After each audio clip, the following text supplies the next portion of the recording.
Pada kesempatan kali ini, saya mau sedikit sharing ya soal Elastic Cloud gitu. Jadi mungkin teman-teman yang dengerin nanti sudah harusnya sih yang apa namanya, orang-orang tech atau IT harusnya sudah familiar ya dengan Elastic. Soalnya kan Elastic sendiri sebenarnya, natif atau familiarnya kan sebagai apa namanya, search database ya, gitu. Tapi selain search database sebenarnya dia bisa kita gunakan juga loh untuk apa, tools monitoring sih. Nah ini, ada jargon nih, the best way to experience, atau everything ya. Jadi kenapa saya menyematkan kata-kata ini di, diskusi atau kesempatan sharing hal ini, mari kita coba bahas-bahas sama-sama ya. Nah ini, pada kesempatan ini saya mau buka, sesi sharing ini dengan quotes yang bagus menurut saya nih. Jadi dia bukan orang teks sebenarnya, tapi dia, ke quotes-nya cukup bagus. Jadi dia bilang, "Kamu nggak bisa maintain atau kelola apa yang kamu tidak bisa ukur," gitu. Kurang lebih seperti itu. Jadi sebenarnya kata-kata yang berlaku atas buat tag aja ya, di aspek manapun sebenarnya kata-kata ini bagus gitu. Jadi, apa namanya, kalau kita mau maintain sesuatu, ngolah sesuatu ya sebaiknya kita punya tolak ukur dan punya alat ukur yang proper gitu. Jadi kita, nganalisa atau maintain-nya tuh nggak berdasarkan insting atau feeling gitu. Jadi apa yang kita maintain itu ya berdasarkan data gitu. Jadi nanti hasilnya pun harusnya lebih baik dibanding kita kalau kita nggak punya tolak ukur atau alat ukur yang proper. Kurang lebih seperti itu sih. Nah kalau kaitannya dengan tech ya atau IT, sebenarnya di tech atau IT itu ada istilah tersendiri untuk, hal ini gitu. Istilahnya ya observability. Jadi observability itu, kemampuan kita untuk mengukur suatu sistem dalam hal ini, IT ya, teknologi gitu. Di state yang ada gitu. Jadi berdasarkan data. Cuma selain ada, datanya, kita juga harus ada tolak ukurnya seperti apa gitu. Jadi kita, apa namanya, ngukurnya juga nggak bisa salah-salahan, ada pattern atau pattern atau, tolak ukur yang mesti kita set sih. Nah umumnya kalau di IT itu ya logs, metrics, dan trace yang kita bisa ukur. Kita tahu istilah di IT itu untuk mengukur sesuatu dalam sistem itu istilah observability. Nah, tools-nya pun beragam ya. CNCF sendiri udah ngeinkubasi banyak banget tools observability. Nah, ini teman-teman bisa lihat di sini ada banyak banget tools yang bisa digunakan gitu untuk mengukur behavior sistem yang kita kelola itu seperti apa gitu. Ini ada Fluentd, ada Prometheus juga, ada OpenTelemetry sama Thanos gitu sih. Tools-tools di slide yang ini itu kebanyakan bersifat open source. Jadi toolsnya bisa teman-teman akses di apa source code-nya ini terbuka, jadi teman-teman bisa akses secara mandiri sih. Gitu. Nah selain tools yang free atau open source juga ada beberapa software yang dimasukkan ke dalam kategori enterprise sih. Dan ini diantaranya mungkin yang paling familiar itu Datadog ya sama New Relic gitu. Nah, sebenarnya Grafana juga ada versi yang berbayarnya juga gitu. Selain yang ada versi free-nya. Nah, mereka nge-branding yang versi enterprise-nya itu dengan nama Grafana Labs gitu sih. Terus selain itu ada Dynatrace juga, Splunk, nah sama yang terbaru ya yang baru kita dengar itu ada Signos juga sih. Jadi dia selain ada versi open source, ada versi yang berbayarnya juga. Kurang lebih seperti itu. Nah ini. Jadi kan tadi kita udah bahas tolak ukur dan alat ukur. Jadi sebenarnya dari Google ya, Google sempat ngeluarin satu buku. Jadi intinya tolak ukur yang bisa kita mulai kalau misalnya teman-teman bingung mau ngukurnya kayak gimana, tolak ukurnya apa. Nah, si Google ini merekomendasikan bahwa paling enggak untuk pertama-tama kalau kita misalnya kita mau mulai mengukur suatu sistem, kita bisa mulai dari mengukur latensi, matrix, error, dan saturation. Jadi kalau latensi itu ya ini udah jelas ya dari kata-katanya latensi ini adalah lama suatu sistem merespons suatu request. Nah, kalau matrix ini lebih ke performance dari service atau sistem yang teman-teman kelola, kayak misalnya request per secondnya berapa. Nah, kayak gitu-gitu. Terus kalau error ini udah jelas, jadi ini matrix yang digunakan untuk mengukur error dari suatu sistem atau service yang teman-teman gunakan gitu. Dan terakhir ada saturation. Nah, saturation ini adalah matrix yang bisa kita gunakan untuk mengetahui seberapa besar kapasitas sistem atau service yang kita kelola. Nah, ini empat matrix atau tolak ukur ini yang sangat direkomendasikan oleh Google ya dalam bukunya Site Reliability Engineering. Nah, ini matrix yang paling awal teman-teman harus coba ukur gitu, untuk mengetahui performance dari sistem atau service yang teman-teman kelola. Oke, kita lanjut ya. Nah, setelah kita mengetahui bahwa kalau kita mengukur sistem itu ada alat ukur dan tolak ukurnya, dari sini kami ya mau membagi sih pengalaman. Jadi selama bekerja di sini di support app gitu, kita juga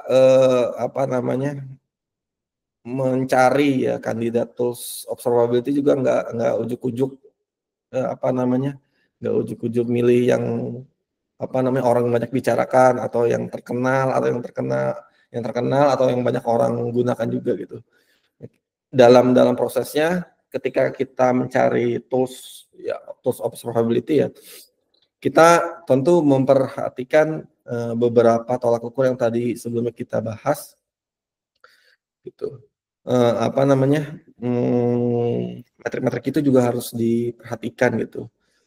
Kalau misalnya teman-teman juga mau mencari tools observability, teman-teman juga bisa mempertimbangkan tolak ukur itu ya untuk mengukur bahwa tools yang teman-teman gunakan itu kira-kira oke atau enggak sesuai kebutuhan atau enggak gitu. Jangan sampai kita overkill atau over lah gitu. Jangan sampai tools yang kita gunakan itu tidak tepat dengan kebutuhan kita. Nah, beberapa waktu lalu dari Super App sebenarnya sempat mencari kandidat tools yang akan kita gunakan. Ya, kebetulan waktu itu ada budget untuk subscription tools yang enterprise ya. Enterprise. Dalam arti kita waktu itu ada budget lah untuk menggunakan tools yang bukan free atau open source gitu sih.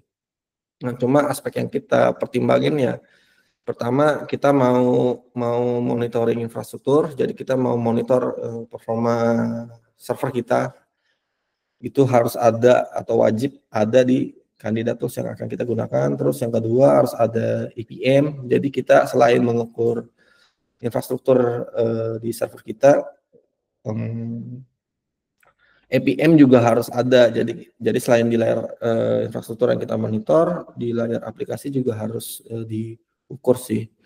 Terus kita juga harus memperhitungkan log ingestion sama log indexing yang akan kita gunakan di tools yang kita akan subscribe gitu. Terus kita juga berharap tools kandidat yang kita akan gunakan itu harus bisa memonitor database yang kita gunakan juga. Jadi dari layar aplikasi, layar server, layar database, harapannya semua bisa ke monitor sih.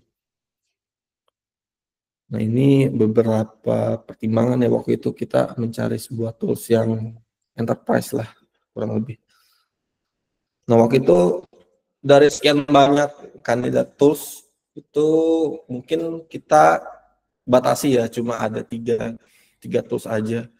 Yang pertama waktu itu kita yang mencari tahu, sempat POC juga ke tools N sama tools D selain Elastic ya. Cuma setelah dihitung-hitung dengan parameter yang sebelumnya saya share, itu budgetnya ternyata nggak murah gitu, nggak murah juga. Itu budgetnya 2.000 per month rata-rata ya. Sebenarnya kalau New Relic ini 1.000-an ya, sama 1.000-annya hampir ke 2.000. Terus kalau terus Datadog, setelah kita hitung-hitung, itu juga biayanya kurang lebih sama. Ya, kurang lebih sama $2.000. Nah, terus kita juga approach Elastic, POC Elastic. Nah, ini Elastic unik nih. Dia dengan kebutuhan yang kita miliki, estimasi budgetnya tuh nggak lebih dari 1.000. Terus setelah kita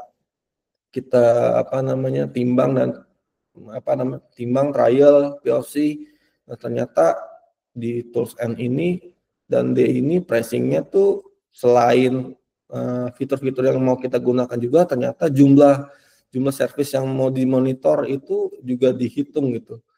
Jadi misalkan kita punya service 100, berarti nanti ada perhitungan bahwa 100 service itu harus ada hitungan tambahan juga tuh. Nah, ini sih bakal lebih kalau secara cost bakal lebih membengkak lagi ya. Nah, ini berbeda nih sama Elastic. Elastic ini unik pricingnya. Jadi kita subscription-nya itu berdasarkan paket ya. Paket dia itu punya standar, gold, platinum sama enterprise gitu. Jadi dia nggak membatasi banyak service yang integrasi ke toolsnya. Cuma mereka itu membatasi tipe mesin, tipe server yang kita akan buat di Elastic gitu. Jadi dari sini kita melihat Elastic nih sebenarnya bisa tools yang fit ya, yang mendekati yang paling fit yang sesuai kebutuhan kita sih. Jadi kalau di Elastic ini kami atau saya juga melihat ya, berarti kalau misalkan kita punya satu service-nya bisa integrasi ke sini gitu. Terus kalau misalnya ke D atau N ya ada cost lebih gitu. Cuma di Elastic ini limitasinya data retention-nya, berarti kalau misalnya banyak yang integrasi ke sana, data retention-nya ya lebih sedikit gitu. Jadi kita kita harus mempertimbangkan hal itu juga sih. Jadi kita nggak bisa lama-lama juga untuk menyimpan retensi data dari service yang kita integrasikan ke sana. Cuma plus poinnya semua data yang pernah ke-record ke sana bisa kita backup ke object storage. Jadi sewaktu-waktu kita butuh, kita bisa nge-restore data itu sih buat kita lihat kembali gitu. Nah, hal ini yang nggak kita temukan di tools N sama tools D sih. Jadi atas dasar pertimbangan itu kita menggunakan Elastic sebagai tools observability. Oke. Jadi Elastic Cloud ini dari namanya ya udah jelas ya, berarti kita menggunakan SaaS. Jadi nggak kita maintain, kita tinggal register aja, terus klik aja untuk buat cluster Elasticnya. Sebenarnya Elastic ini ada versi yang self host sama yang cloud gitu. Jadi karena emang masuk, budgetnya masuk di cloud, kita akhirnya menggunakan cloud gitu sih. Nah, ini beberapa benefit dari Elastic yang cloud. Nah, ini jelas karena memang SaaS, jadi development-nya mudah. Ya semudah itu, hanya dalam beberapa menit kita tinggal nentuin aja spek server yang kita gunakan, terus kita tinggal klik aja, di situ akan tampil nanti estimasinya berapa, dan cluster bisa jadi dalam hitungan menit. Nah, ini beneran nggak bohong. Jadi dia nggak cuma gimmick doang, emang benar. Gitu sih.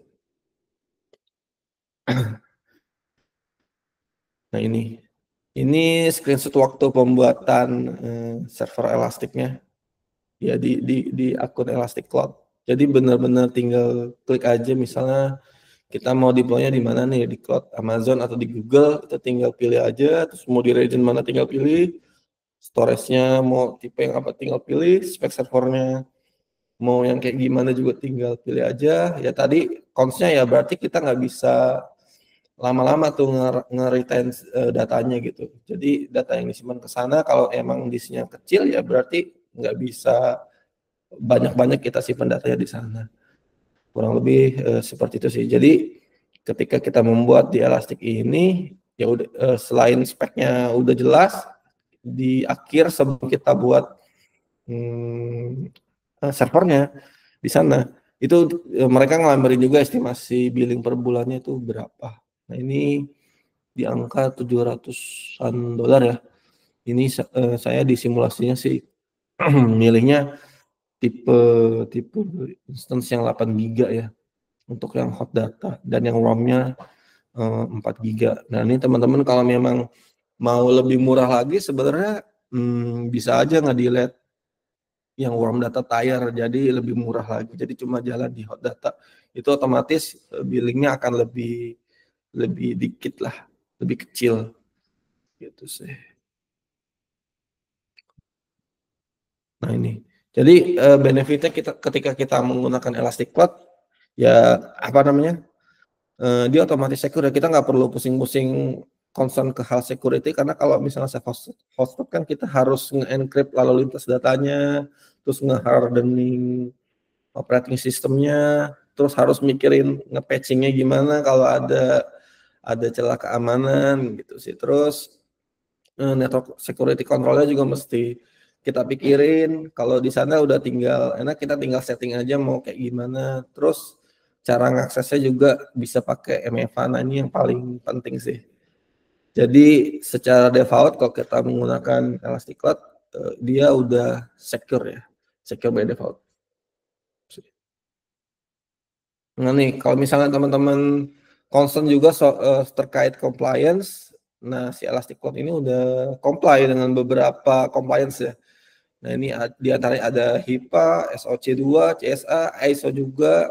Nah ini udah comply.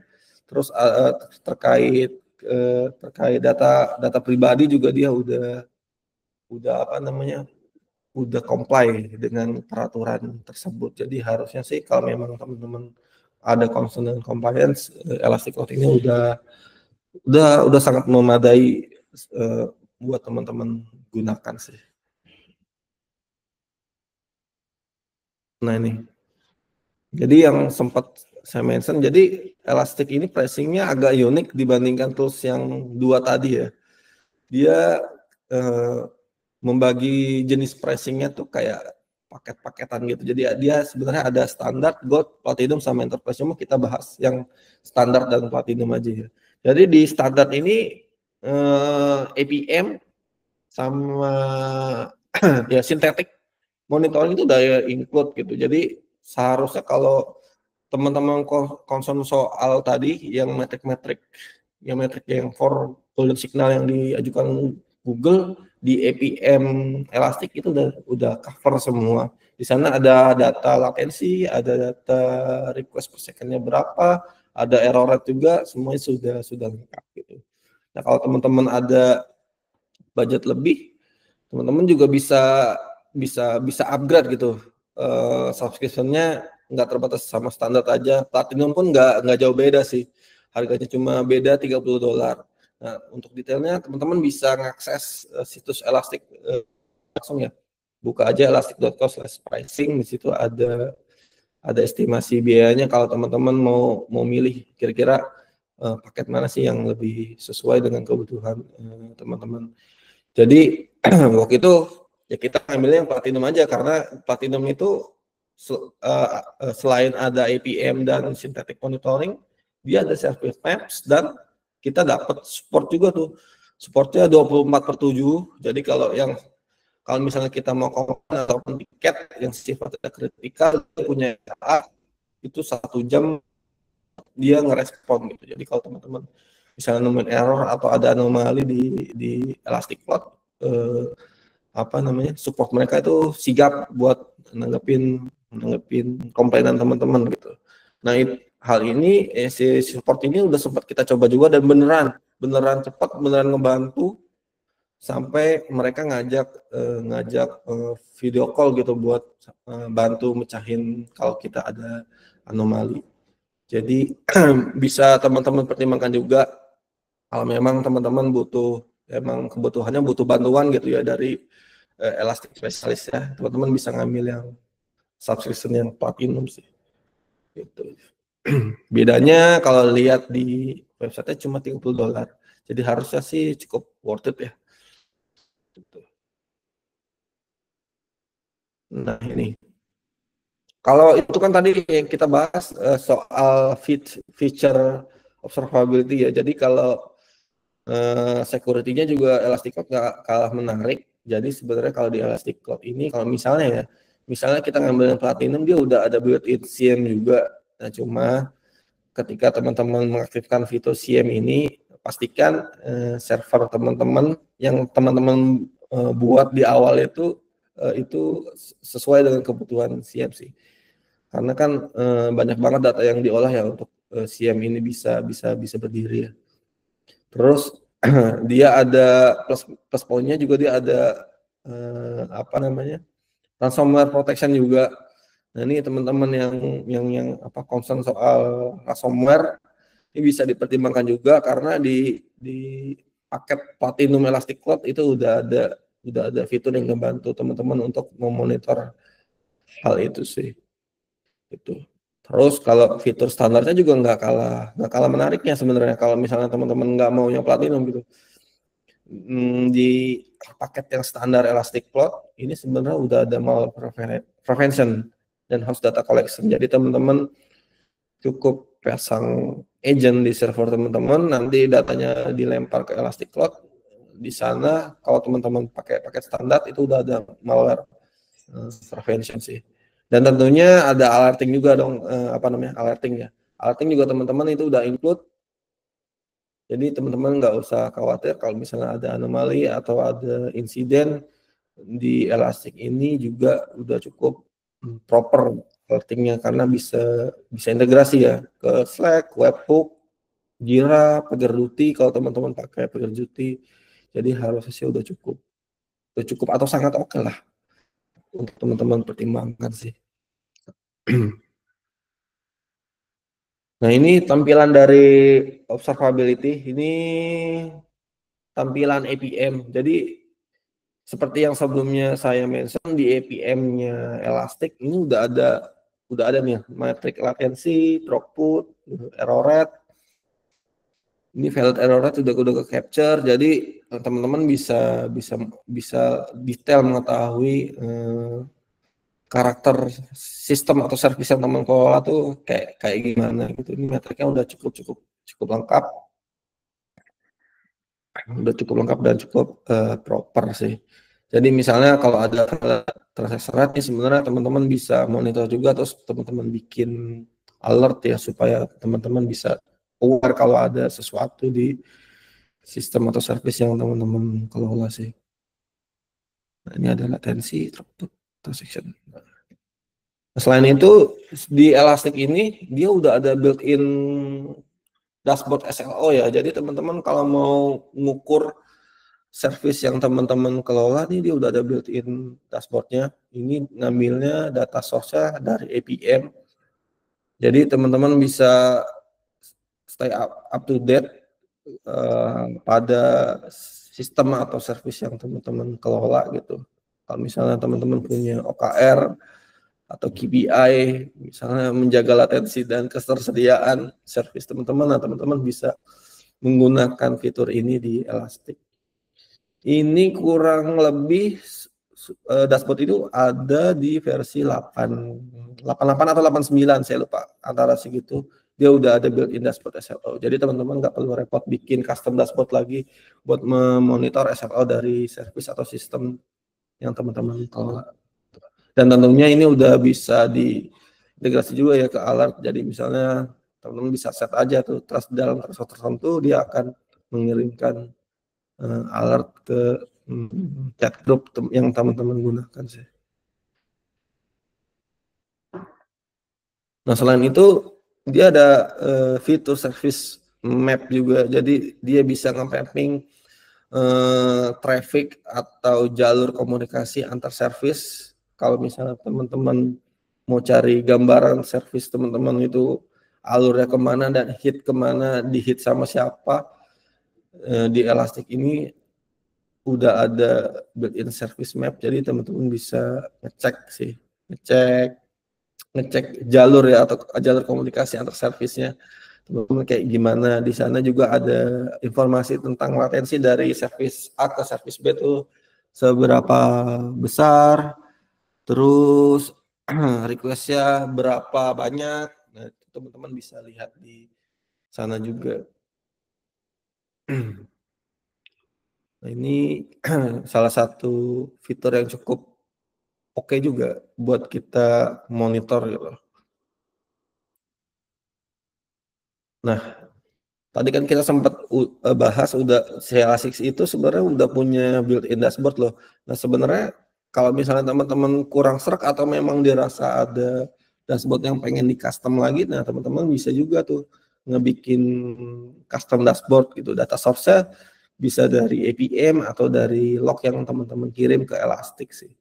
Nah, ini contoh aja, kita juga dalam penggunaan ini kita bikin custom dashboard juga disesuaikan dengan kebutuhan yang kita butuhkan gitu sih. Jadi kita bisa bisa selalu tahu sistem kita ini berjalan dengan baik atau enggak gitu. Nah ini. Jadi kalau nggak cuma di observability aja, jadi di fitur security-nya juga si Elastic udah punya built-in dashboard gitu.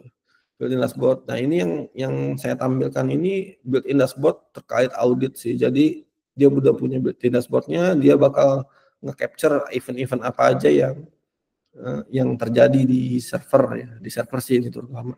Aktivitas login yang sukses, aktivitas login yang failure juga itu ke record di sana semua.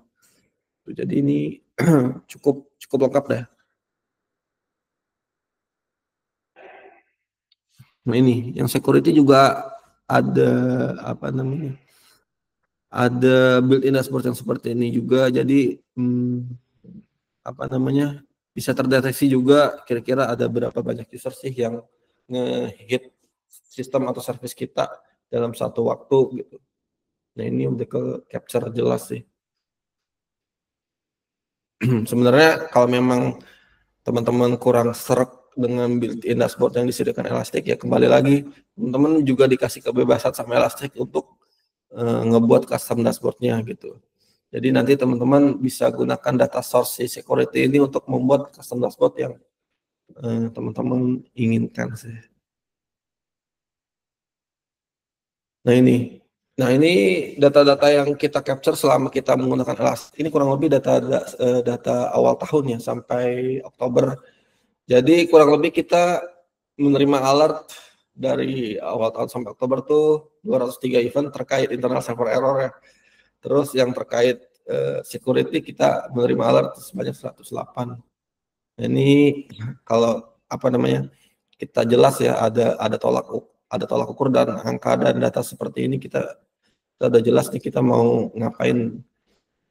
Kita bisa monitor dengan detail kira-kira sistem kita ini udah cukup oke atau belum sih. Jadi teman-teman nggak buta sama sekali terhadap sistem atau service yang sedang teman-teman kelola. Nah, dari banyaknya kelebihan yang tadi Elastic Cloud berikan yang udah kita bahas juga, sebenarnya ya Elastic ini nggak lepas dari kekurangan juga gitu.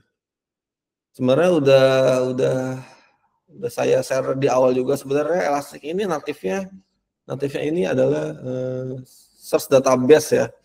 Jadi kalau misalnya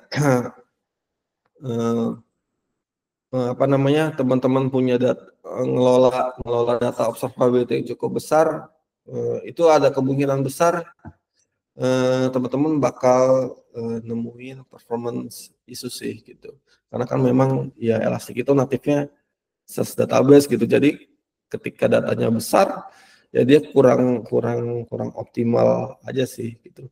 Nah, ketika teman-teman, ngelola datanya cukup besar, ya disarankan untuk kalau misalnya memang ada budgetnya ya teman-teman gampangnya bisa upgrade gitu kan, upgrade mesin elastiknya ke tipe yang teman-teman sanggup sanggup bayar gitu. Tapi kalau misalnya teman-teman udah kalau datanya besar dan memang budgetnya tidak ada, ya teman-teman harus sudah mulai berpikir untuk beralih atau mencari tools alternatif pengganti elastik sih. Nah, kebanyakan sih dari perusahaan-perusahaan besar ya, kayak seperti Clover dan Uber, mereka awalnya juga menggunakan elastik ya sebagai tools utama atau bukan source ya, tools utama untuk menyimpan data-data log ya. Tapi mereka juga menemui hambatan atau performance issue ya ketika data-data yang dikelola itu mulai besar. Nah, kebanyakan sih kalau memang data udah besar ya mereka udah mulai beralih mencari tools yang tepat. Nah, tools yang tepat itu biasanya ya teman-teman harus menggunakan tools yang database OLAP ya, database OLAP yang memang apa namanya, peruntukannya untuk analitik sih, gitu. Jadi ketika teman-teman mulai menggunakan Elastic, ya teman-teman juga harus mulai aware gitu, pros dan cons-nya seperti apa sih. Nah, ini tadi kan di awal kita membuka sesi sharing atau ya sesi sharing ini dengan quotes. Nah, ini di akhir sesi sharing juga saya mau menutup dengan sebuah quotes. Jadi sebenarnya observability ini ya socio-technical area. Jadi sebenarnya kita nggak bisa ngejudge suatu tools itu oke atau enggak. Semua itu depend dengan kebutuhan suatu perusahaan atau kebutuhan teman-teman sendiri gitu. Tools yang baik menurut perusahaan A belum tentu yang terbaik untuk perusahaan yang kita gunakan gitu sih. Semua aspek-aspek juga mesti teman-teman pikirkan, nggak cuma tools itu bisa apa aja. Jadi kayak misalnya teman-teman harus ngelihat juga nih kira-kira kemampuan atau awareness teman-teman engineer di tempat teman-teman bekerja itu seperti apa, kira-kira udah cukup aware atau enggak dengan tools yang mau teman-teman gunakan gitu. Nah, hal-hal kayak gitu, hal-hal yang di luar teknis juga mestinya teman-teman pertimbangkan juga sebelum akhirnya memutuskan untuk menggunakan suatu tools yang teman-teman mau mau pilih gitu sih. Nah, akhirnya ya observability yang oke itu ya semua orang harus terlibat memperhatikan apa namanya, dari data-data yang mereka simpan dan kelola sih. Jadi nggak hanya buat keren-kerenan aja. Jadi memang terbatas apapun tools yang teman gunakan, ya sebaik-baiknya tools yang teman-teman benar-benar monitor dan kelola sih. Mungkin dari saya itu saja dari sesi Elastic Cloud ini. Sekian, terima kasih.